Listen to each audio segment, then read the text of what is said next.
Good afternoon and welcome to Organize Your Organization. I am so grateful and honored to be with you this morning as we dig into productivity in a fast-paced world. You see, if you're not operating in an organized environment, it might impact your mind space. It might impact your clarity and ultimately your physical health. If you're not at your best, how can you be at your best for your constituents? Now, if we haven't met before, my name is Michael Edwards. I'm an executive director on the John Maxwell team and president of the Edwards Group of Texas. The Edwards Group of Texas was founded to help you discover and unleash your potential. We're based here in San Antonio, Texas, and we serve clients worldwide. Now, a little bit about me. I'm a leadership and development executive who spent the last 25 years studying leadership and developing high-performance cultures and leaders just like you. Adding value to others and helping people realize their dreams is what gets me out of bed every day. I am both honored and excited to join you in your leadership and personal growth journey. Now, it's no secret, the first quarter of 2021 is almost in the rearview mirror, and I'm hoping you're making it the best year ever. But if you're not, I certainly can help you. I absolutely love supporting people who are motivated to improve their lives. I'm ready to help you understand what it means to bring organizational clarity to your business and give you some small productivity tips along the way. Now, as we move through this afternoon's talk, feel free to use the chat, Q&A, raise your hand at any point. I'm happy to answer questions, provide more clarity, any additional input that you might need. Now, if you're joining us from Facebook Live, these features will not be available, but you can leave any feedback in the questions or comments and I'll address them as quickly as possible. My hope is we'll spend the next 45 minutes or so interacting with one another to make this a rich learning experience for all of us. Now, following this webinar, you'll receive a link to a survey. Please take a few minutes to complete the survey. This really helps me understand my material hits the mark or not and how I can help come alongside you in your leadership journey. So are you ready? Let's jump right in. Over our time together, we'll be able to discuss some simple strategies that you can use to hit the refresh button on your business so that you can move forward in a more productive and efficient manner. Mostly, this means taking the time to revisit and refine certain aspects of your workplace culture and environment so that you're always operating at top capacity. So let's get started. Now, if you followed any of the talks that I've given over the last 4 or 5 months, you'll note that it starts with our core values. In fact, I did a webinar on core values back in the fourth quarter of last year, and you can find it on my YouTube channel, but the core values is where we start. Then we go to our vision. What do we want to be when we grow up? And finally, we make our mission. Our mission is the roadmap. So let me ask you this. Can you tell me your organization's mission statement off the top of your head? Can you even paraphrase it? Well, if you can't, you're not alone. I found that many businesses have that same issue. Now, I'm going to launch a real quick poll here and asks your comfortability on a scale of 1 to 5 with your company's mission. 1 being, I haven't even thought about it. 5 being, it is alive and kicking. I'll give you 15 seconds. And then we'll share the results.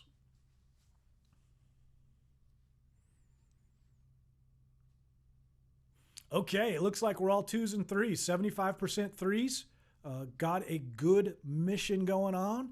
And 2, writing it and starting to get the wheels in motion. So congratulations. That's a great place to be. Now, a lot of people I work with have no idea what their company's mission statement is, or even if they have one. That's because many companies usually create a mission statement in a vacuum, and oftentimes they do it when they're first establishing themselves because it's something that you're just supposed to do. And then they completely forget about it. They might put it on a poster, they might put it on a coffee cup, but it just isn't part of the living, breathing organism that is your company. And I caution you, please don't be that company. Your mission statement is more than just a poster on the wall. Your mission statement is a pathway to your vision. I like to use this illustration when I talk about mission, vision, and values. If you can picture a road driving to somewhere that's your dream destination, whether it's the beach or the mountains or some beautiful scenery that you have in front of the windshield, that's your vision. That's where you want to go. Now picture the road that takes you to that vision. That road is what I call your mission, and it's how you get there. And then finally, but most importantly, the guardrails that keep you on that road are your core values. So keeping that illustration in mind as we go through this discussion will be very helpful to you. I'll tell you, make it a point to locate your mission statement. Update it regularly. Make sure that it fits your goals and accomplishments. Now, when I say update it regularly, I'm talking about on an annual basis. If something significant in your business changes, perhaps you acquired a new company or were acquired by another company, those are good times to revisit your mission statement. Now, jumping into a refresh of the company culture. We talk a lot about culture, but what is it? What is it really?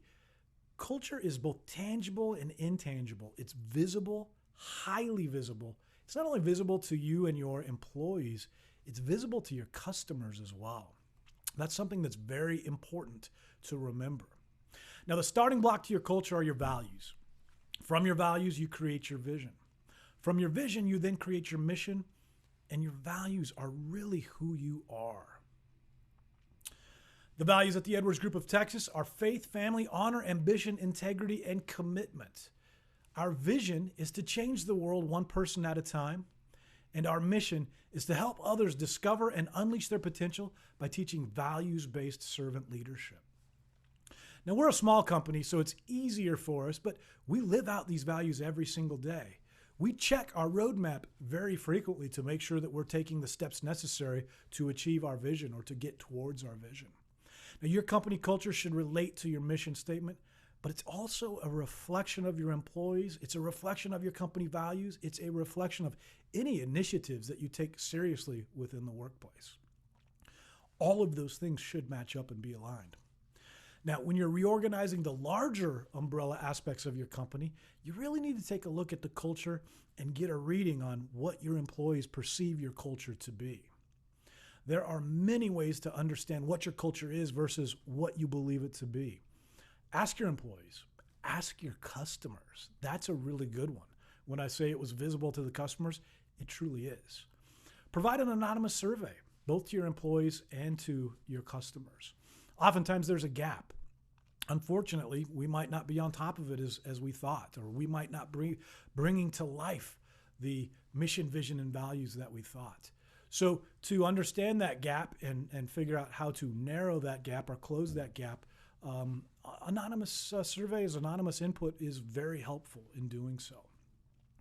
Now, when I work with a company, I do a couple of things. When I first visit a location, oftentimes people traveling with me giggle because I go straight to the restroom. Now, it's not because I need to use the restroom.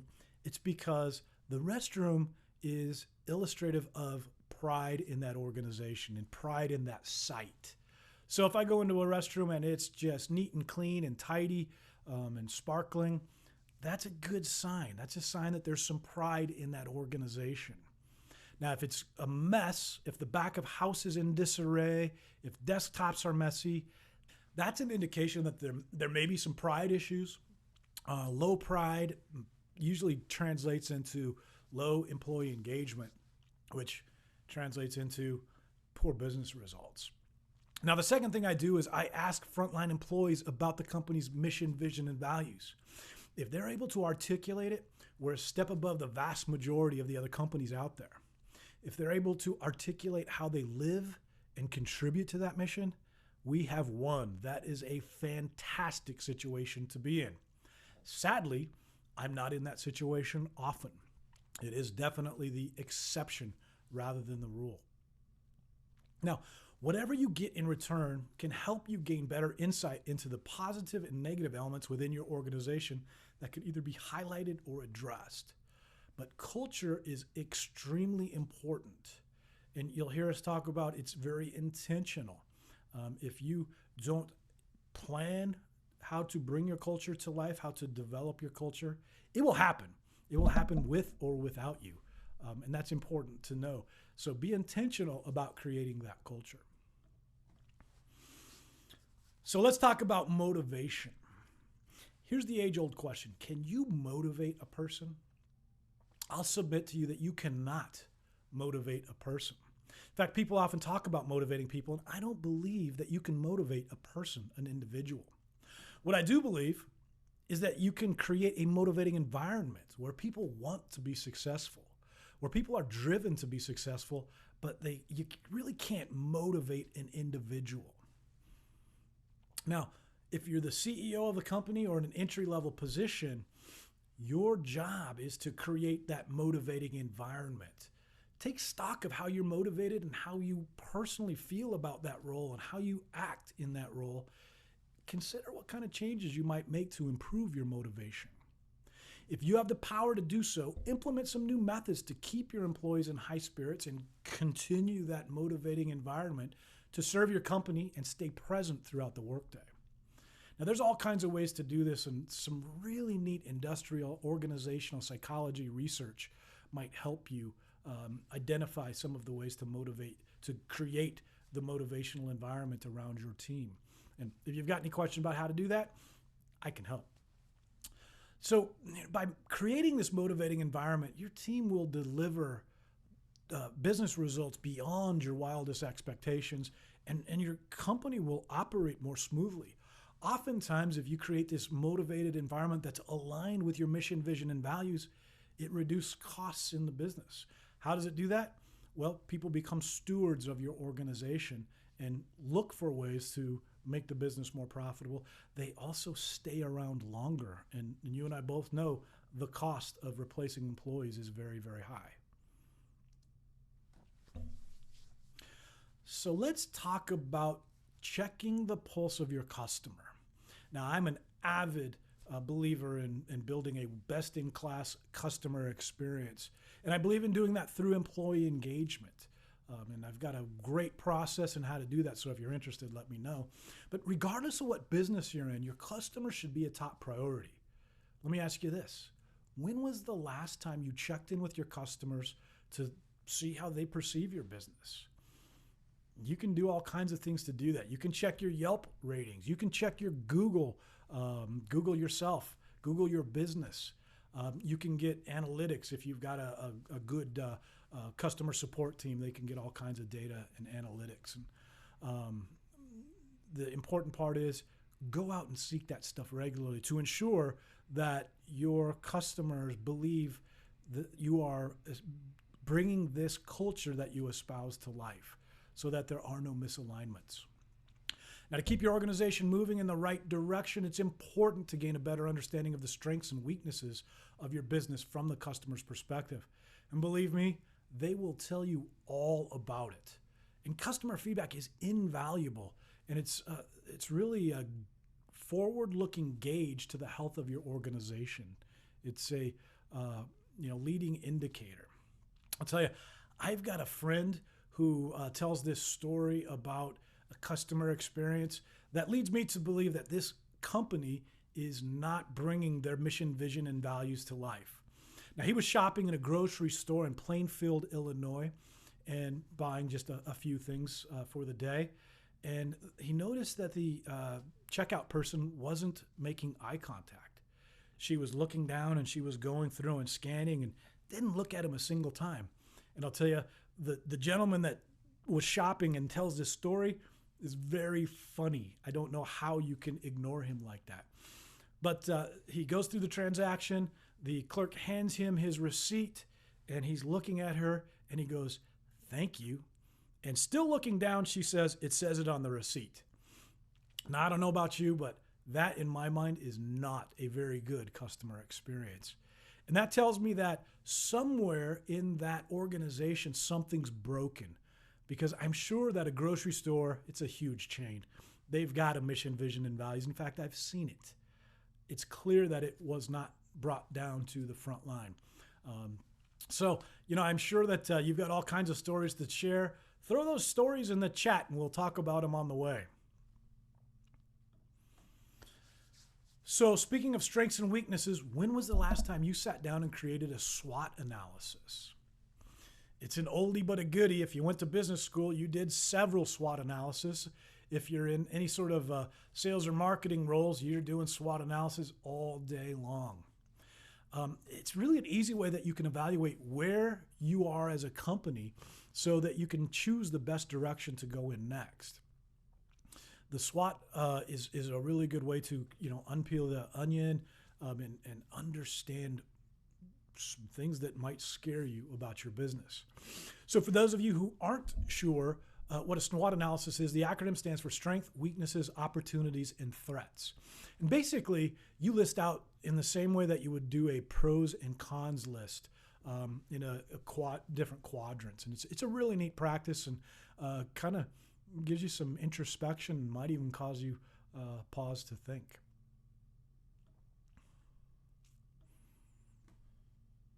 So we've outlined our SWOT analysis. Once you've done that, get your team together, review the SWOT analysis, and create some actionable goals. Now, I did a whole workshop on SMART goals and the importance of setting goals, but I'll share with you really quick the high level. SMART is very, very important. SMART stands for specific, measurable, attainable, relevant, and time-bound. I'll just give you a really quick detail about what that means, but I want to share with you, creating broad goals can be lofty and they end up going nowhere. Creating SMART goals are very specific. They have enough specificity to really create a good game plan to achieve your company's objectives. Now, here's what I'm talking about. Here's a good example. A broad goal: I want to grow my business. That's great. That means a whole bunch of different stuff. So if I really want to grow my business, here's the goal that I would choose. Specific. Here is the important piece. I will acquire 3 new clients for my consulting business. Measurable. I will measure my progress by how many new clients I bring on while maintaining my current client base. Attainable. I will ask current clients for referrals, launch a social media marketing campaign, and network with local businesses. Relevant. Adding additional clients to my business will allow me to grow my business and increase my revenue. And finally, time-bound. I will have 3 new clients within 2 months. Now, oftentimes we put these cool goals together and we forget the time-bound piece, and that really doesn't make it a goal. That kind of makes it an idea. You have to have all 5 of those components SMART. So putting it all together in a SMART goal, here's how that sounds. I will acquire 3 new clients for my consulting business within 2 months by asking for referrals, launching a social media marketing campaign, and networking with local businesses. This will allow me to grow my business and increase my revenue. Pretty good goal. It's very specific. It's one I can revisit. It's one I can measure and know if I'm going down the right path. So while we're talking about SMART goals, ways to grow your business, I want to talk a little bit about your marketing campaigns. Now, some of us are in big companies where we don't really have a whole heck of a lot to do with marketing other than provide feedback or be a key stakeholder. Others of us are in small businesses where we do the marketing. And I'll tell you, for me, I found that if I don't have a solid 13-month marketing plan, I get mired in some of the details when I really should be outgrowing my business. So I put together for both of my businesses a 13-month marketing campaign that's complete with things like, amounts of money I'm going to spend, what types of vehicles I'm going to, am I going to do Google ads? Am I going to do Facebook marketing? Am I going to spend some money with Instagram? Those kinds of things. It talks about the webinars. I've got webinars scheduled for an entire year. It talks about any of the other marketing things like masterminds and all that good stuff. I've got it planned out so I don't have to think about it. And that's really important because that can be a super distracting factor. It also provides an opportunity for the team to sit down at our operational meeting and talk about marketing. Is this effective? Can we measure the return on our investment? Do we need to switch gears? Does some current event cause us to change tactics or direction? Those things have been very, very helpful, and they keep me from getting bogged down in marketing so I can go out and help people grow their business instead. So tying up the loose legal ends, this is important. You'll hear me talk a lot about building your team. And whether you're a company of 1 or a company of 1,000, you're going to build a team of professionals. And the first two professionals that I encourage everybody, regardless of the size of your company, to have, whether they're on staff or on retainer, is a CPA and an attorney. Both of those people will help save you a bunch of time, a bunch of stress, and possibly a bunch of money if it's done right. Starting off on the right foot with your legal and tax structure really helps eliminate surprises and distractions down the road. Permits, taxes, forms, IDs, licenses, those all can be very overwhelming to deal with.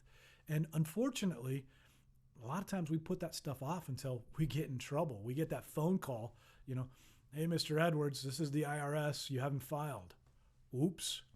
And I'll tell you, if you're serious about getting your organization organized, take the time to update your files and your paperwork and make sure you don't have anything looming over you. A couple of good examples. Did you file a DBA? Did you get a tax ID number? Are your licenses and permits up to date and in order? Did you make any changes to your corporation and LLC and still need to file an article of amendment to record those changes with the state? All very important questions, and all questions you should trust to the professionals in the field. It's like the commercial, I stayed at a Holiday Inn. That's not going to help you out. Highly encourage you to get a CPA and an attorney on your team at the get-go. Now, this is one of my favorite topics, technology. Are you exploring new technology? There is something new out there every single day. Let me ask you, when was the last time you took some time to research what's out there? Now, I'll tell you, I've been accused of spending too much time and possibly too much money researching new ways to build a better mousetrap. But I'm telling you, technology is so helpful. In fact, technology is here to help you make your workday less stressful. Whether it's software to cut down on time, chat services to cut down on emails, updates on programs that are outdated, take advantage of it. I love technology, and it really enables me to automate or streamline things, giving me time to do other things that I really want to do.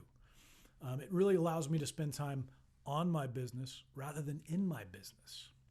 Now, I do a lot of productivity coaching, and I found that more often than not, when a business owner or leader moves from an analog, the whole daytimer, Franklin planner, all that good stuff, world into a digital time and task management system, they become more productive and less likely to miss an appointment or a task. So I encourage you, if you're analog, to jump into a digital system, and I can show you how. I've helped many leaders make that digital transition, and for me, it's been life-changing. It's been a fantastic transition. Now, I say that all to say you always want to have a backup. I've always got some sort of analog tool with me because you never know if the power is going to go out or your battery's going to die. It's not going to stop my business. Going paperless. I am a huge advocate of going paperless, and I've been mostly paperless for several years. I say mostly paperless because I've, again, always got an analog backup. You never know. In Texas, about 3 weeks ago, we had what we were calling snowpocalypse. And I know people who are sitting in Denver, Colorado with 3 feet of snow right now might giggle a bit, but we lost power for several days. And without an analog backup, we might be in some super trouble or bigger trouble than we were. Now, I'll tell you, this is important, so listen to this. Studies have found that the average person wastes over 4 hours per week searching for paper. Now, I'll repeat that. The average person spends 4 hours per week searching for paper. If you're still using filing cabinets, you might think about pivoting to a digital system. Here's a good place to start.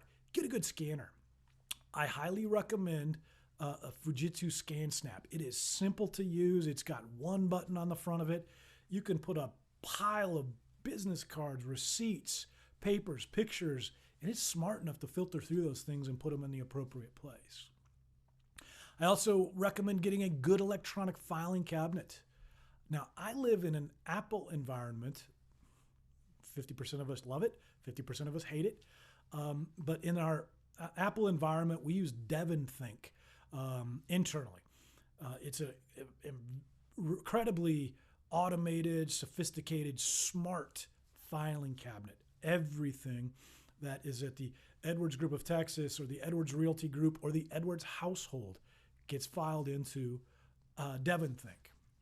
Now, the cool thing about DevonThink is I can get it on all of my devices. So whether it's my iPad, my iPhone, my iMac, my MacBook, all of those things, I can retrieve things very quickly.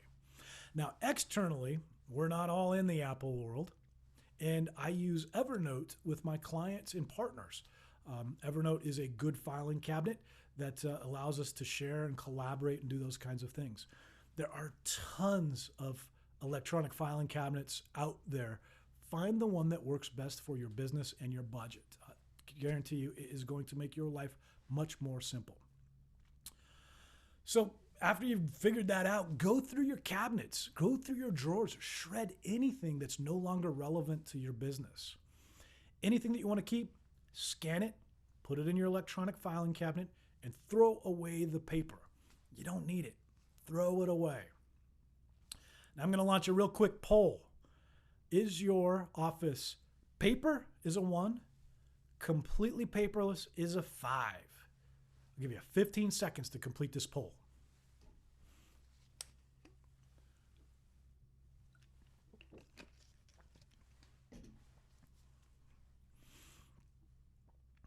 Twos and threes.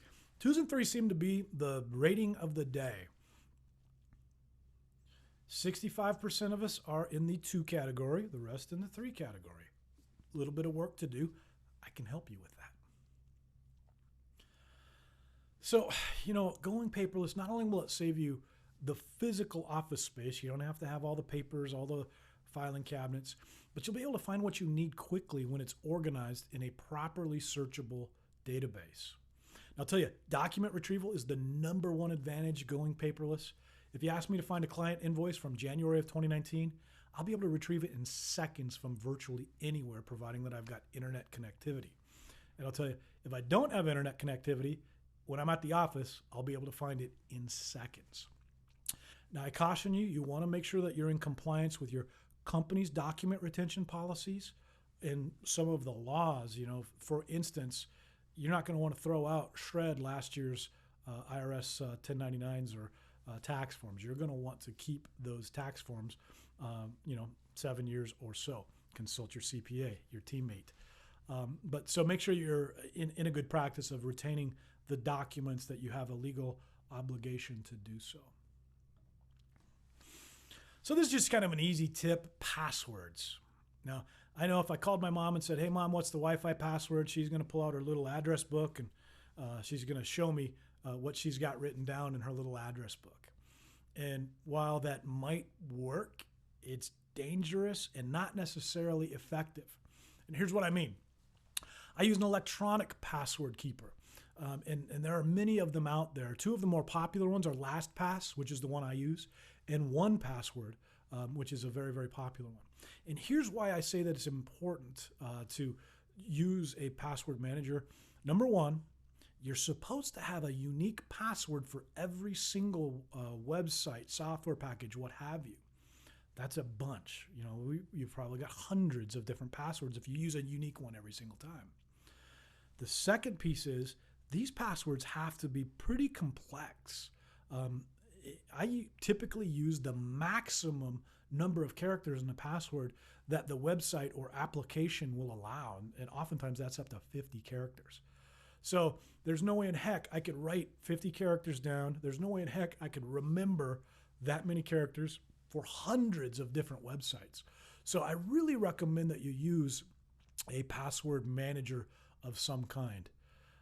Again, 1Password's a popular one. LastPass is the one that I use. I love it.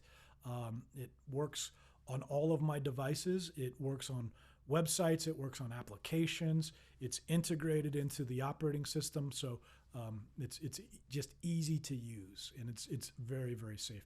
1Password and LastPass both do other things, encrypted file storage and credit card storage and things like that. So they're very secure. I highly recommend that you use one of those. All right, tame your inbox. Now, I don't know about you, but I've seen many clients spend hours and hours every single day going through email. And I'll tell you, email does not move you closer to your goals. Email does not help you generate revenue for the most part. Email does not help you develop your team. Email is a task that sometimes could be daunting. I'll tell you, I recently had an assignment at a large Fortune 100 company. I got 500 emails every single day. And the expectation was I would read and respond to those emails within minutes. You could spend your entire day going through that much email. So if you're someone who immediately feels their jaw clench up every time you open your inbox, it's time to reorganize some things. Now, I've been a practitioner of a time and task management system called Getting Things Done, or GTD, for 15 years. One of the principles of GTD is called Inbox Zero. Inbox Zero, in short, it gets you into the habit of viewing your inbox as a temporary storage site, not to house things in there for long term and use it as a filing cabinet. I encourage you to get into the do it, delete it, or delegate it method. Get in the habit of Inbox Zero, and you'll find yourself spending much less time on email, much less time searching for things, and you're able to focus your attention in other places, like growing your business or developing your people. Now, another good email tactic is to unsubscribe to emails that you just don't read, newsletters, all of that good stuff. If you're like me, you get hundreds of things that you didn't subscribe to every single day. I do not need healthcare insurance. I do not need help generating leads for my real estate business. Literally hundreds of those emails every single day. And they go straight to the junk folder because I've either unsubscribed or I've tagged them as junk. Now, there are many tools out there to kind of help you get ahead of your inbox. One of the techniques I like to use is snoozing emails. So, for example, you get an email from me that's going to take you a couple of minutes to read through and figure out what you need to do, and you frankly either don't have time or you're not in the mind space to do it. There are several applications out there, one of them being Microsoft Outlook, where you can hit the snooze button and snooze it for 30 minutes, for a day, for a week, until you're in the mind space to handle that. So it removes it from your inbox so you don't have to have it on top of your mind, and it pops it in when you're ready. There's also a really cool service out there called SaneBox. And SaneBox, it does all of that stuff, and it also does more in terms of organizing your email. It does more in terms of unsubscribing to that junk stuff. And it also helps you follow up. And, if I sent you an email and I'm waiting for a reply and didn't get it, SaneBox will let me know. Now, SaneBox is a subscription service, but it's a very effective tool. So another thing that is important is going through your website with a fine-tooth comb. Your company website, there are all kinds of things on there that could quickly become outdated. Social media pages, you want to make sure that you go through everything and understand, is this still current? Is this still relevant? Are there broken links? I used the example yesterday. I went to a website, grabbed a phone number, called the phone number, it was disconnected. I did a little bit more research and found a good phone number for the business, called them and asked them, hey, have you looked at your website? Because the number there is disconnected. They were mortified. They had no idea. I highly encourage you to go through your website. Click on the links. Make sure they still work. In terms of social media, if you've got a dead social media account, perhaps an Instagram page you haven't touched in 5 years, deactivate it. It looks much worse to have an inactive account than no account at all. So again, check your website for broken links, outdated contact information, old pictures, anything else that might be confusing to a new client visiting your page. Oftentimes, your website is the first and sometimes only contact that you have with a customer. So it's a good time to develop a good first impression. Now let's talk about purging and updating your computer. The last thing you want to do before giving your computer a rest is to declutter your desktop and update your software. When I say declutter your desktop, if you have a gazillion icons, if you use your desktop for a storage place so you can find things easily, I might say you're doing it wrong. You should be using your desktop for a temporary storage place if you're working on something, just like your desk. If you have a working mess, that's fine. You get it cleaned up and on to the next project. And I'll tell you, for me, I use an automated app that goes through my desktop every single day, and it looks for the file types and it cleans them up. So if I have things at 9 o'clock p.m. on my desktop, they're gone. They're in the trash. So I don't have to worry about organizing. So one, that keeps my desktop very clean. Two, that creates a sense of urgency for me to get organized and make sure I don't keep that stuff on my desktop. Now, web browsers, check to make sure you're using the current version of Chrome, Safari, Firefox, whatever you use. There are some security implications to using old versions of those things. There's security implications to using old versions of all kinds of software. Tip to speeding up your web browser: empty your cache, delete your cookies, clear your history, all that good stuff. And then finally, storage is cheap in the cloud. Storage is cheap locally. But don't use that as an excuse to keep every single thing that you've ever had. You don't need that research paper that you wrote 7 years ago. It's probably not relevant anymore. Even though storage space is cheap, it still clutters up your machine, and you've got to take some time to search for those kinds of things. So just like your workplace, if you're not using it, get rid of it. There's really no sense in keeping it around.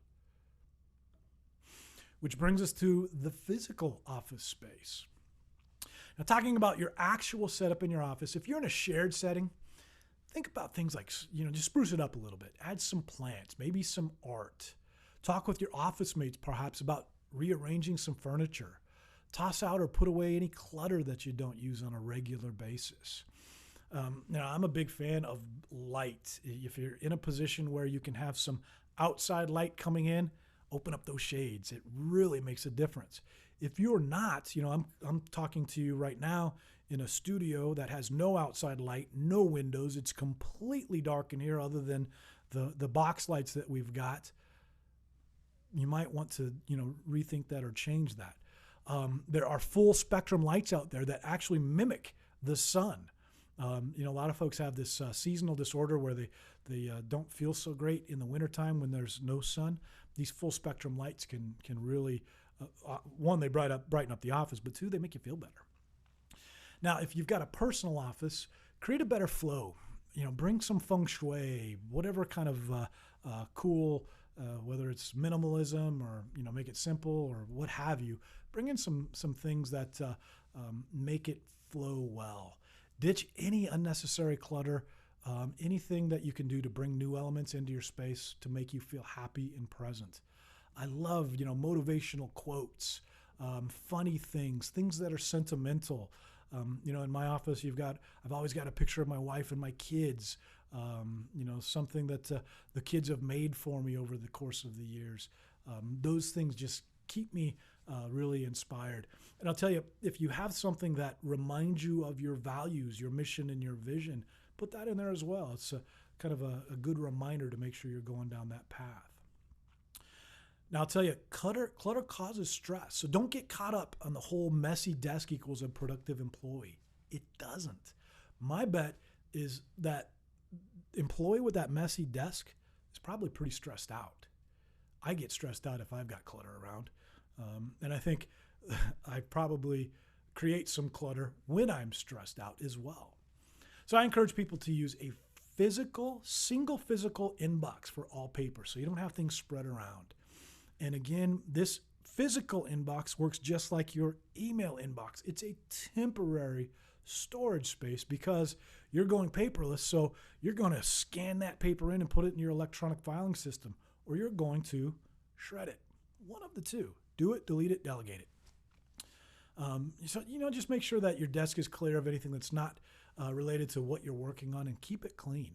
I've got a pretty good rule that I try to, at 5 o'clock every night or 6 o'clock every night when I'm finished working for the day, to make sure that my office is neat and tidy and I'm ready to go for the next day. So I'm going to launch a clutter poll. 1 is I am totally cluttered. 5 is I could eat off of my desk. I'll give you 15 seconds to do this one.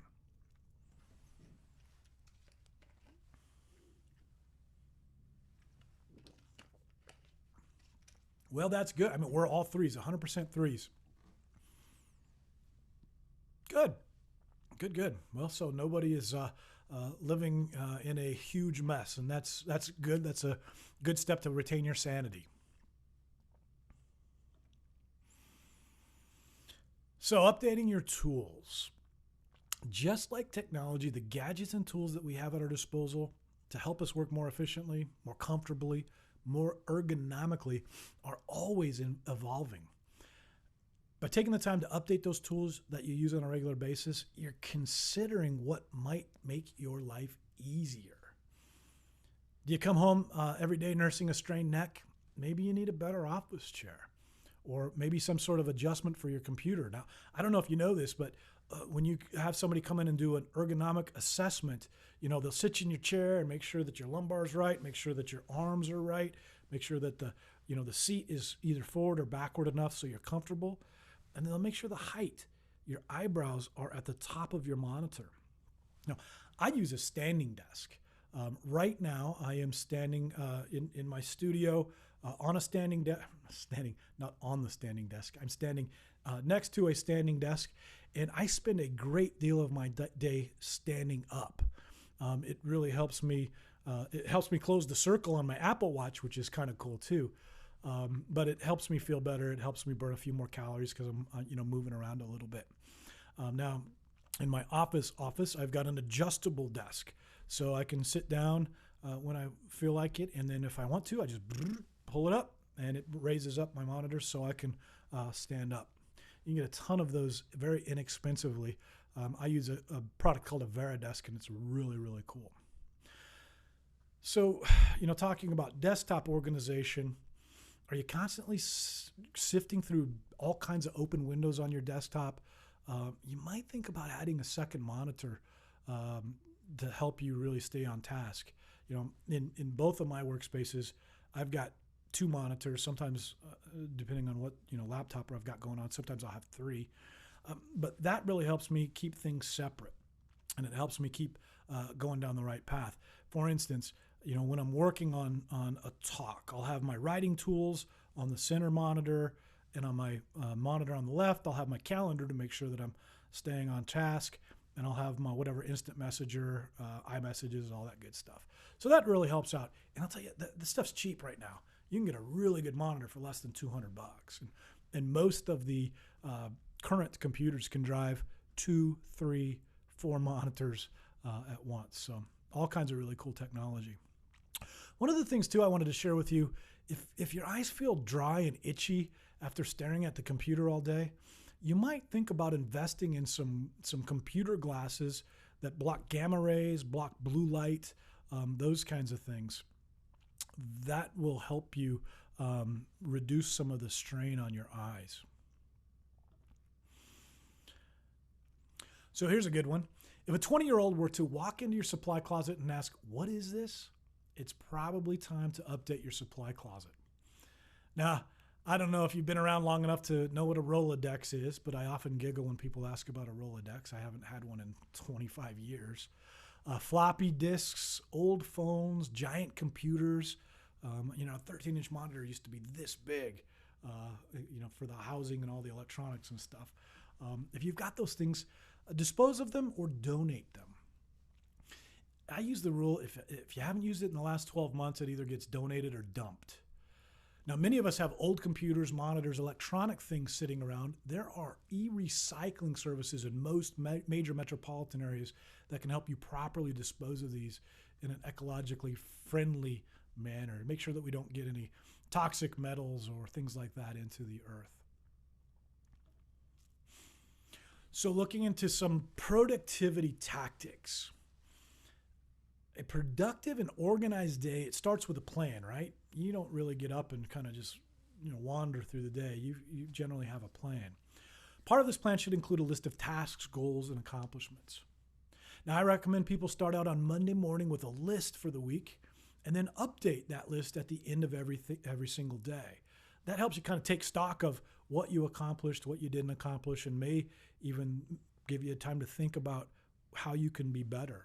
Did you give it your all that day? But at the end of the day, you reset that task list for the next day. So rather than spending the morning getting your tasks all in order, they're already done, so you can hit the ground running. Now, most humans enjoy the feeling of accomplishment. I get a charge of putting a check mark next to that task every single time. Who's with me? Do you write down a task right after you finished it and then put the check mark in there just so you can feel that? Am I the only one? Okay, good. Well, there's a couple of us in there. It's human nature. It feels good. Check that box. But more importantly, get into the habit of making a list.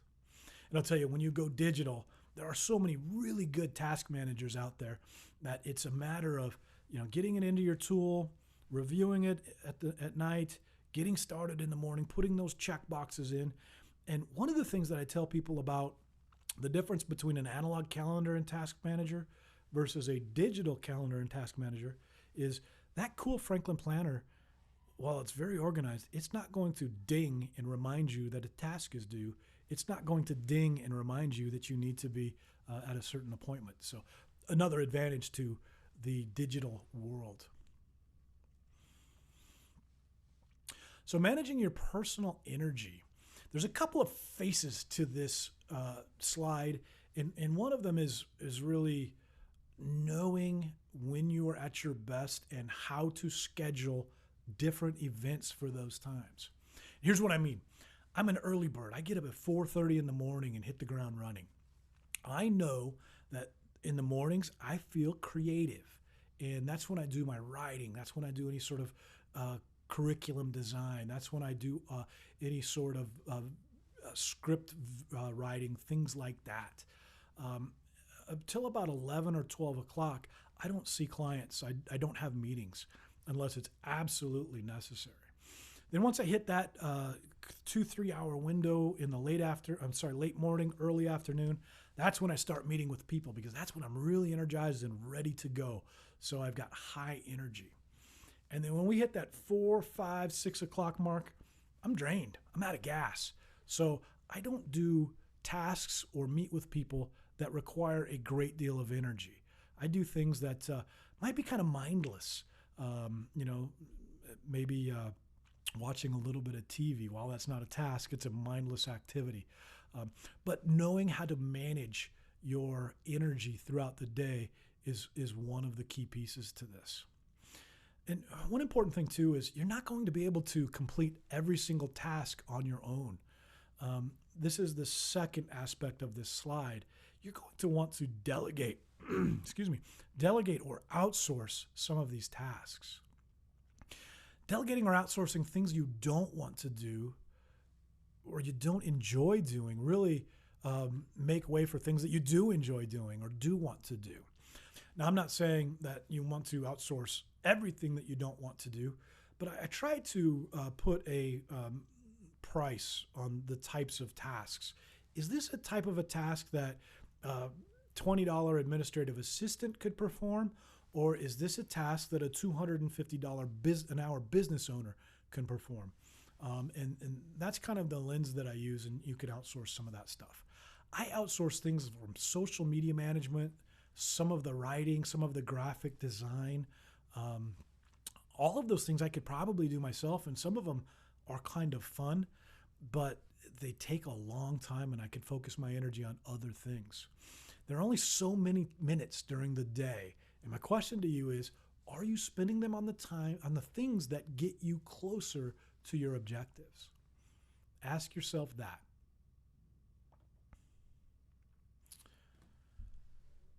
So creating regular time in your schedule to stay organized. I also like to say creating regular time in your schedule to think. Oftentimes we just go, and don't sit and reset. Now, again, I'm a GTD or getting things done practitioner. I've been doing it for years and years and years. And one of the key fundamental practices in GTD is something called the weekly review. And what that weekly review is, sitting down 1 to 2 hours every single week and reviewing your projects, your lists, your goals, your accomplishments, your mission, your vision, your values. It also includes time to get everything out of your head. Anything that's on your mind, you write down on a piece of paper. And I'm oversimplifying the getting things done principle. It's a deep principle. It's not complicated, but it's deep and requires some implementation. But I'll tell you, it has literally changed my life. And I really look forward to the weekly review process. It's kind of cathartic for me. It's like, whew, all of this stuff is now out of my brain and on paper. And it feels good. It feels really good. And again, GTD really has changed my life. It's made time for the things that I want to do. It's given me time to spend time with my family. It's given me time to work on my business, not in my business. And it really frees up my mind space for things that really need to be there. David Allen uses the phrase mind like water, and I just love that phrase. So we're nearing the end. We're in the home stretch. You will receive an email with a half a dozen links that we use to build this program and some things that you'll find helpful in your business. Remember, you'll also receive a survey to tell me how I did, to tell me your thoughts on the content. And again, please, please, please fill out this survey so that makes sure that I've got my information, the things that I'm delivering are helpful to you and that I'm adding value to you, because at the end of the day, adding value to others is what we do. So we've made it to the end. I'm so happy I've had the opportunity to spend this time with you, and I sincerely hope that you've gotten some helpful information about ways to organize your organization or to improve the efficiency and effectiveness of your company. If you have any questions that we didn't get a chance to address along the way, please share them in the comments. Give me a call, send me an email. You'll have all of my contact information when you receive that email following this webinar. I had a fantastic time this afternoon. Before we go, I want to share a couple of things with you. We have all kinds of exciting things coming up in April. Masterminds, webinars. We're also launching the very first Alamo City Speakers Club in late April. Now, if you don't live in San Antonio, which is known as Alamo City, don't worry, it's virtual. You can still participate in the Speakers Club. Very exciting. You can get information on that from our website, www.edwardsgrouptx.com. And that's got all of our schedule of events. It's also got a link to schedule some time if you'd like some one-on-one coaching. I can spend 30 minutes with you to kind of explain the coaching process, what to expect from it, and to see if we're a good fit. So if you'd like any of that information, go to www.edwardsgrouptx.com. Again, I am so grateful and honored to have this time to spend together to help you become more mindful. And I really look forward to being a resource to you in the future. So again, if you have any questions or comments you'd like to share, feel free to post them below. Send me an email. If you're interested in the Alamo City Speakers Club, send me an email with just the title, "I'm in," with an exclamation point. And I'll make sure you get the information to sign up for that. Learning how to be a good speaker will change your life. It will change the trajectory of your career. It will change your relationships, your friendships. If you're a parent, it will help you be a better parent. So again, thank you from the bottom of my heart. I really appreciate this time together, and have a great night.